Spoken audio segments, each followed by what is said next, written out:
भैया माई के ललकी चुनरिया, हे भैया माई के ललकी चुनरिया, मैं हर शहर से लइहा हो, मैं हर शहर से लइहा हो।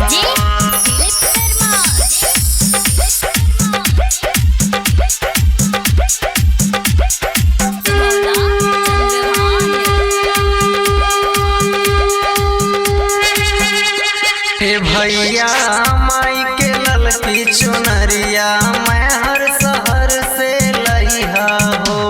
हे भैया माई के ललकी चुनरिया, मैं हर शहर से लइहा हो, मैं हर शहर से लइहा हो, मैं हर शहर से लइहा हो।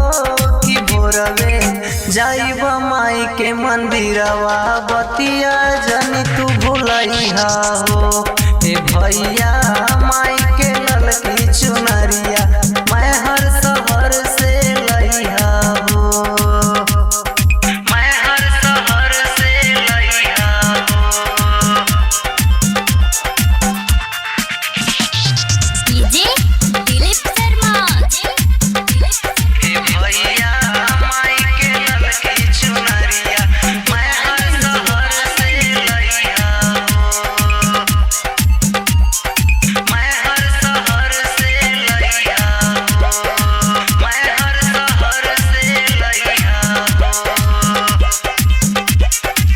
सुनले हाई मिलला वही जे बढ़िया सिंगार हो, भैया बढ़िया सिंगार, भैया बढ़िया सिंगार हो।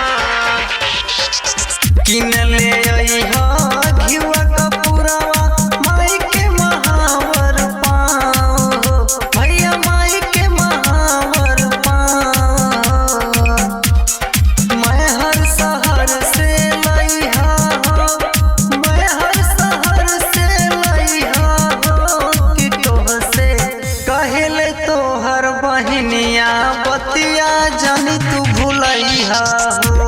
कि तोहसे कहेले तोहर बहिनिया, बतिया जानी तू भुलैहा हो, बतिया जानी तू भुलैहा हो, बतिया जानी तू भुलैहा हो।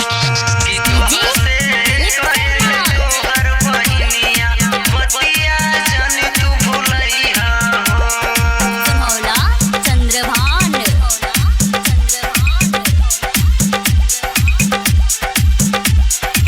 बतिया जानी तू भुलैहा हो, बतिया जानी तू भुलैहा हो।